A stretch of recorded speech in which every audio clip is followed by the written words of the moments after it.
Here we are, another day at Coffee with the CEO. Oh, don't I sound excited? Good morning, everybody. So I'm gonna dive right into this. I don't know. Not there's a lot. Not really. There's a lot going on, but not a lot going on. A lot of craziness in my life. I got the excuse me. I got the painters coming today to start the kitchen. The landscapers were here last night drawing up a plan.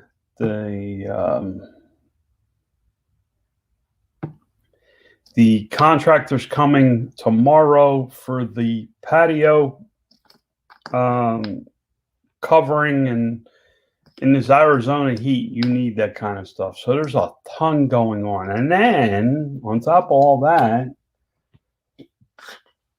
I'm trying to clean up all the stuff going on in the business, which takes time.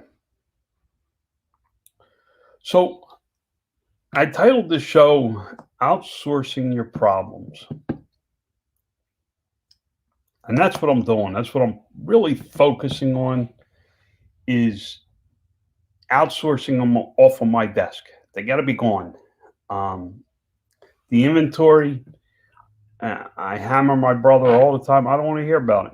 It's your problem. Own it. Own it. Fix it. Uh, you can't just order, a year's worth of stock. You can't go crazy. But show me the problem. Show me how you're going to solve it. Don't give it to me. That's not my job. And I'm learning to stick to my guns on it instead of seeing a quick fix, giving him the answer. I make him go through the process of finding the answer himself. So now I got this listing company, and they really helped me a lot with Ecom Dash, but I got all these other listing issues. People have destroyed one of the brands I represent on Amazon. It is there's instead of just being a competitive seller, they got to create a different listing, and they may change a word or add a word to the brand name so that they can make a listing. Well, that's ending. I mean, you can't list as easily on Amazon. But I'm finding that it's not that simple to combine all these listings, even though you're the brand owner. So how am I going to fix it? I mean, how am I going to create a plan, a process? I'm not going to sit there and figure it all out, then train somebody. I'm going to hire the listing company. Hopefully, I'm going to hire the listing company if we can put a deal together tomorrow. And they're going to handle it. I'm going to say, here, I want these combined. They're going to argue with Amazon to get them combined. I do have full authority for the trademark owner. So eventually it'll get hammered out, but it's not going to be my time doing it. But you guys probably aren't at that level where you got to hire people to solve all your problems. But you got to think of it like some of your problems may be solvable with somebody else coming in and helping you. If you have a sewer smell in your house, you call a plumber. Hey, find this problem and fix it. If you don't, the damage is it's not gonna, just by ignoring the problem, it doesn't go away. For years, I've just ignored the problems and worked around them. There's a pothole in the street. in the parking lot that'll eat a small truck. Um, it's a problem. So instead of fixing it, everybody drives around it. It's the solution that everybody has is to drive around that thing until you hit it. Then you think you lost half your front end.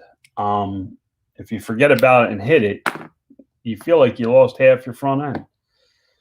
So, what problems are occurring in your business right now that you can outsource, that you can give to somebody else to either do the work for you because you already have a system in place, or hire somebody that can help you build a system? For people that do RA, can you need to buy more. Okay, is that your problem? You need to buy more. Can you get somebody to source for you? Can you get somebody to find profitable products for you by coming through, let's say you use Walmart for your main sourcing store. Can they come through Walmart and find more products on Amazon for you that are profitable that they can suggest to you? I mean, a VA may cost you $4 or $5 an hour. Hire them 10 hours a week, $50. If they can find you enough products to make you $100 extra a week, you just made $50 profit by somebody else's working. I don't know. I'm throwing ideas out there that I've had in the past. Can you find more creative ways to sell the products you're already selling? Are you just overworked? I know when I was listing on eBay, the hardest part was building the listing. That was the hardest part. So once we had a system in place of, the first thing we did was we went to a single product. The first product we did that was Amish dresses. And we had a system for how you took the pictures, how you created the listings, how everything was done from the beginning to the end. Once that became second nature, it became part of the company culture. This is how it's done. You take the picture this way of the dress, you fold it this way, you fold it that way, everything was a science. If you looked at the listings, the images were the same in all the listings. This was the first picture. This was the second picture. This was the third picture. This was the fourth picture. If I remember correctly, there were 6 pictures to a listing for a dress. Then all the measurements you have to take. So what I took was I stole somebody's idea, and I got that tape from Joann's Fabric that had a yardstick on it, and I ran it across the edge of the desk so that I didn't have to measure, and I could just hold the item and measure it sitting in the desk when I created the listings. Because what we did was, for us, we took all the images first. This is going back before you could take pictures on your cell phone to build a listing. You couldn't build a listing on your phone yet. You had to do it on the computer. So it was a little more time consuming. But I got it down to a science to create the listings. But I only sold one item. I sold Amish dresses. That's what it was. From the Amish dresses, we expanded into jeans.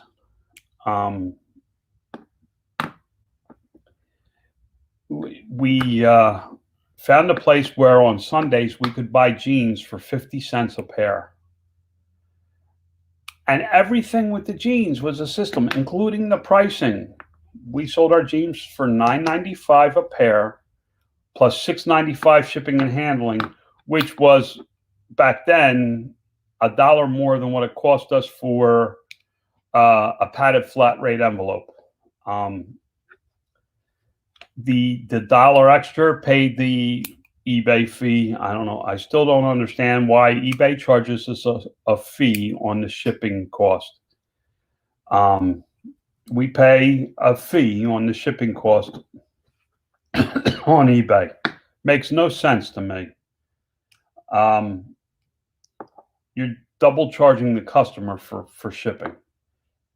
But that dollar extra was for the part of it went to the eBay fee. The other part of it went kind of to a slush fund because some items cost more to ship. They didn't fit in a padded flat rate envelope. So we had a system for everything. So it was very easy to bring in a couple high school kids and go, okay, this is how you do it. Doom, doom, doom, doom, doom. Were my pictures great? Nope. I had high school kids doing it. Were my sales growing? My sales grew enough that I was able to afford those high school kids to do the listings and make a little bit more money. Now, I have listing issues again. I want to build more listings than I physically can do, or so how do I do it? This time, instead of building a system for the listing, I'm hiring a company that says, we already have systems in place to build your listings on eBay, and this is how we do it. And we use Ecom Dash. Well, as you know, that I love Ecom Dash right now. So it was just a natural fit that this company could come in and help me with Ecom Dash. Solved a lot of my problems in Ecom Dash very quickly because they knew they knew the program, they knew how it worked. I just found it and liked what it was capable of doing. I didn't know how to use it. So I'm outsourcing my problem. I'm taking it off my desk and putting it on somebody else's desk. Now, there's some issues with hiring a listing company. How do you tell them what listings you want worked on when? Do you have a list? You know, when you hire somebody, you have to have work for them. So you can't just go, okay, here, do this. And then when they're finished, go, okay, what are they going to do next? I don't know what I got for you. I don't know. Go home without, and I'll pay you for the 2 hours that you didn't work because I wasn't ready. That is an issue. You have to make sure you have a flow, a steady flow of work, especially if you hire a company and you are under contract to pay them X dollars a week for X amount of work. You know, if I'm going to make a deal with, I'm trying to make a deal with this listing company for a set number of hours of work on my listing issues, whether it be fighting with Amazon to get listings merged on the platform because people have them scattered out all over the place, whether it is trying to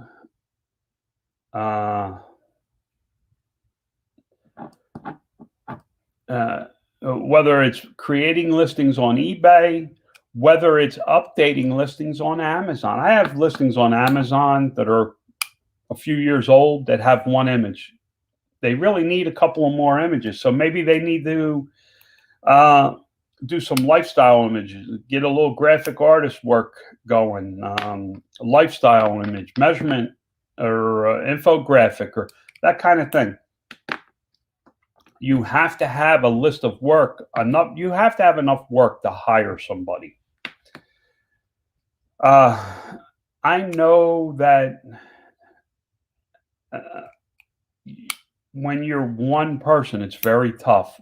You just put in more hours and more hours and more hours, and then you face the mentality of, I think the biggest. How do I want to approach this?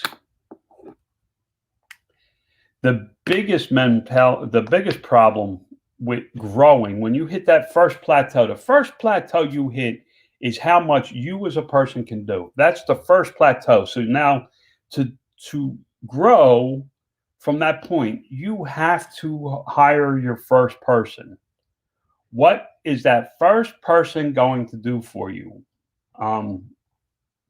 It really depends on your business.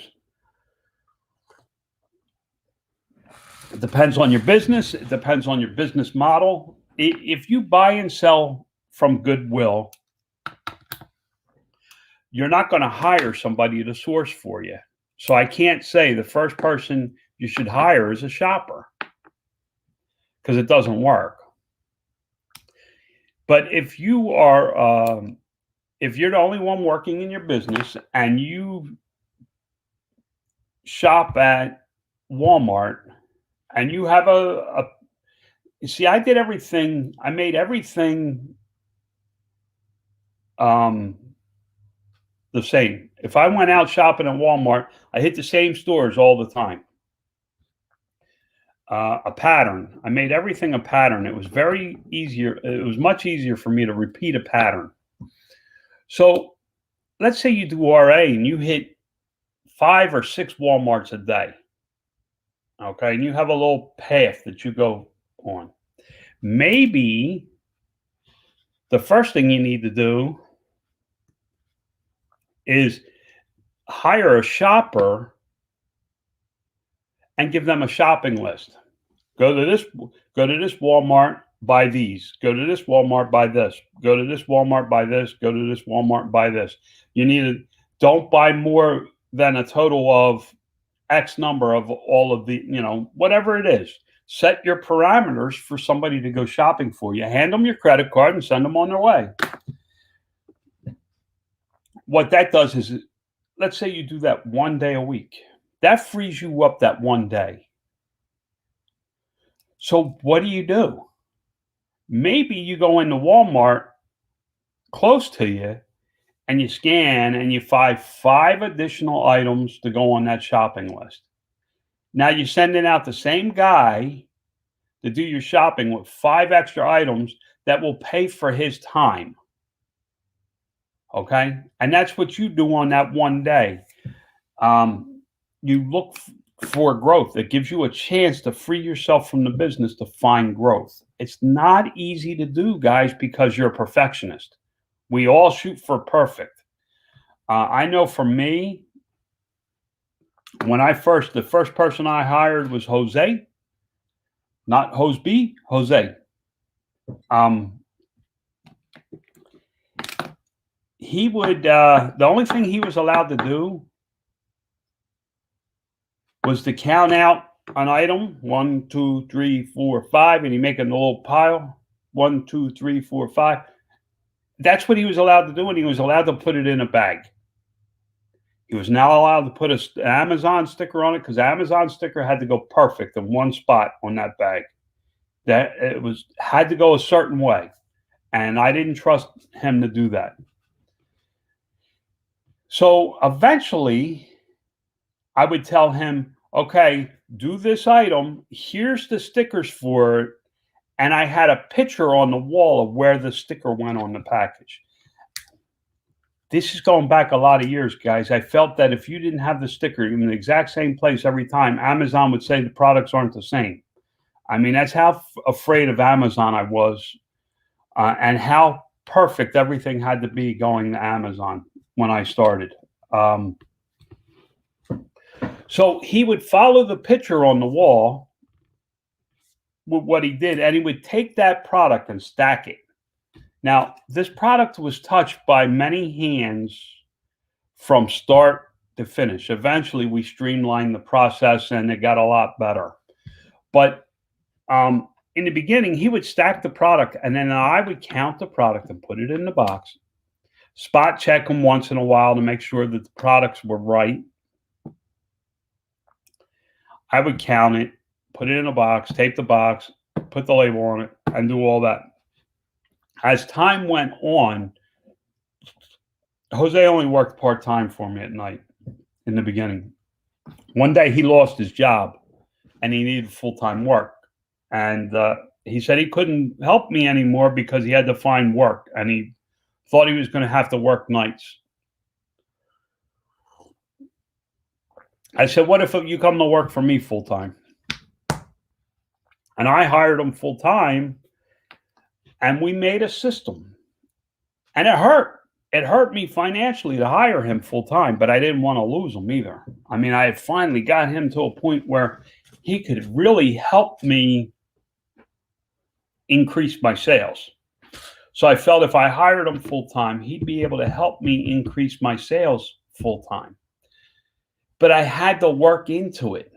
I had to work into it. Some weeks he worked 30 hours and I sent him home and I paid him for 40. I committed to pay him 40 hours a week because I didn't have the work. It was not his fault.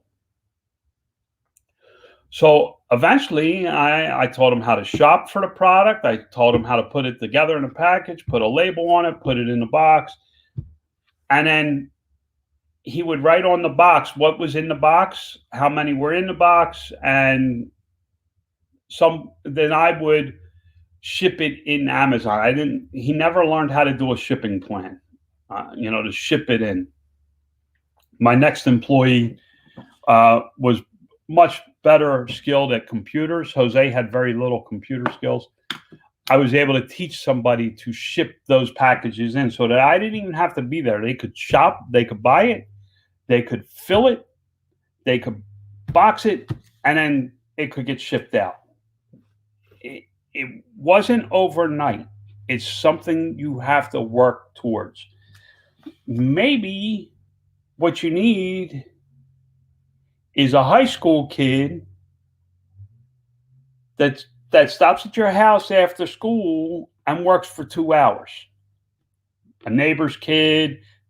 How about the old lady across the street that lost her husband who's really got nothing to do, and you know that she probably could use a few dollars to help her along. A single mother you may know from church.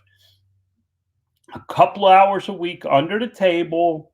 You lose out on the tax write-offs and all that, and you really shouldn't pay people under the table. So that's not advice. That's not sound legal advice. That's just between us, over a cup of coffee. But that's how I did it. What I want to do with this show is I want to do the next level. The next level. How do you grow your business? What you already have. Am I going to get 1 million views? Probably never. And I've accepted that fact.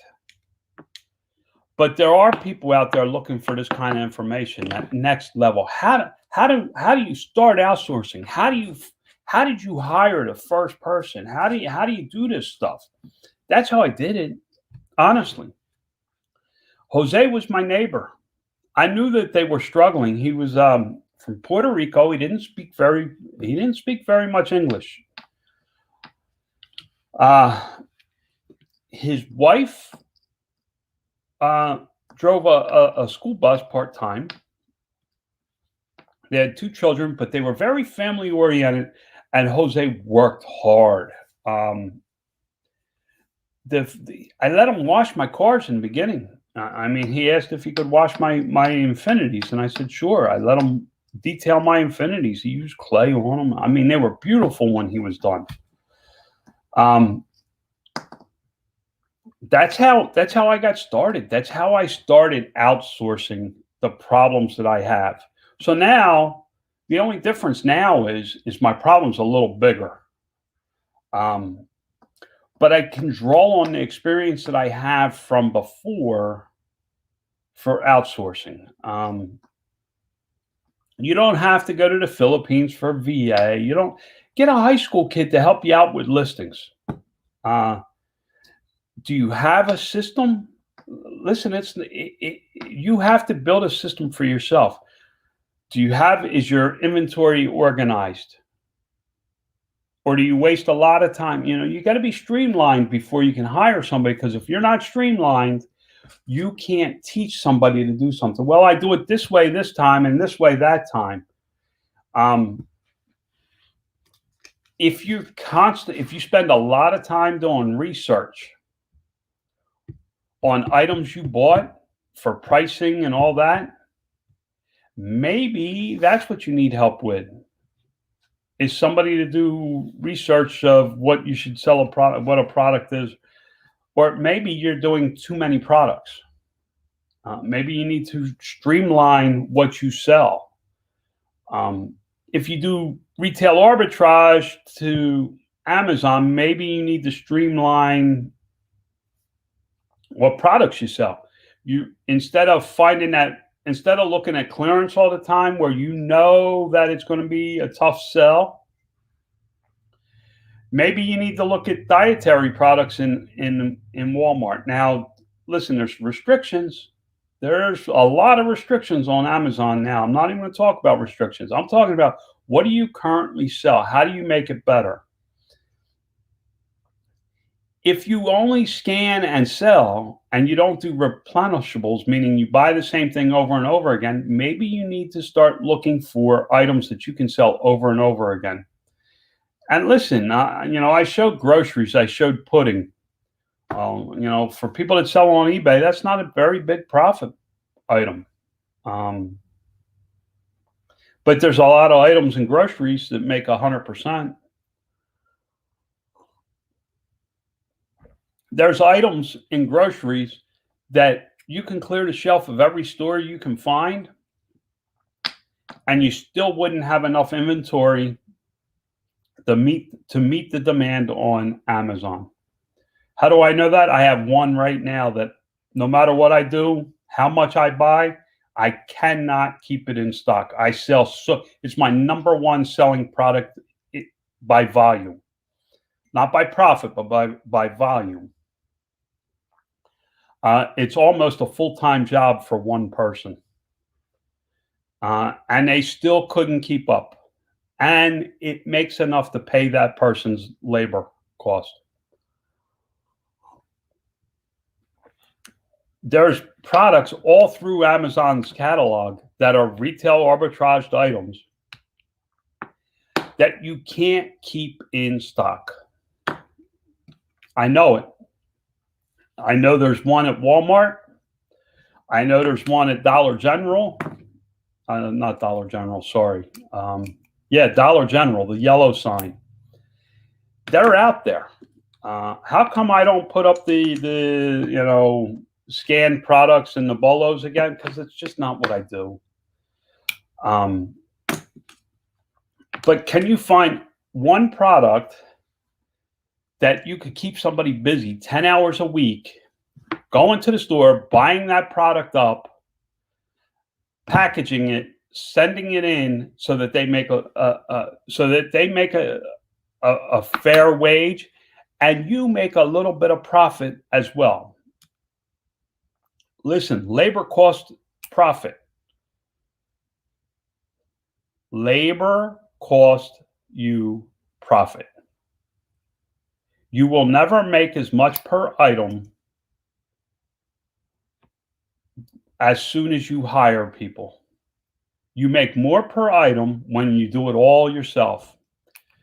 But boy, you get to look old and ugly fast. Look at my eyes. Look at the droops under my eyes, the bags under my eyes. This is from a rough life, guys. I'm 55. I'll be 55. Holy cow, man. I can't believe I'm going to be 55 in less than 3 weeks. And I got to get up every morning and go to work because I didn't streamline enough. I didn't delegate enough. I didn't give away enough of the work. I know some of this goes right over everybody's head because it's above where they're at. But if you start thinking about it now, how do I start thinking, okay, I bought this, I do this, I do this. Just make some mental notes, okay? And try to get it so that you do it the same way over and over and over again. Do you send them, can you send somebody out to buy 2 items a week and give them 10 hours of work? You got to think, you got to pay them to drive around, you got to pay for the fuel, and you got to make sure that they can do enough product to pay for it. Can you do it? I think I can. I think I could if I wanted to. I think I could hire somebody just to do RA. And I'm in the middle of the freaking desert. I believe I could hire somebody to do enough RA for me in the middle of the desert. I can't believe we hit 30 minutes already, guys. This is exactly where I'm at right now in my business, so you know. I am working on delegating my problems out to somebody else so that I don't even have to solve them. For most people, you can't do that right now. For me, I am fortunate that I have enough profit coming in that I can give up some of that profit to outsource my problems to somebody else to fix. Uh, if you do your own plumbing work and electrical work around the house, unless it's a major project, you know, when you start, you can put that stuff, you can give that stuff to other people to free up your time. You need to free up your time to work on your business, not in it. And with that, I got to go, guys. I got the painters are coming to start the kitchen today, so I really got to go. Listen, God loves you. Lord knows I'm trying. Get off your ass and give me a thumbs up.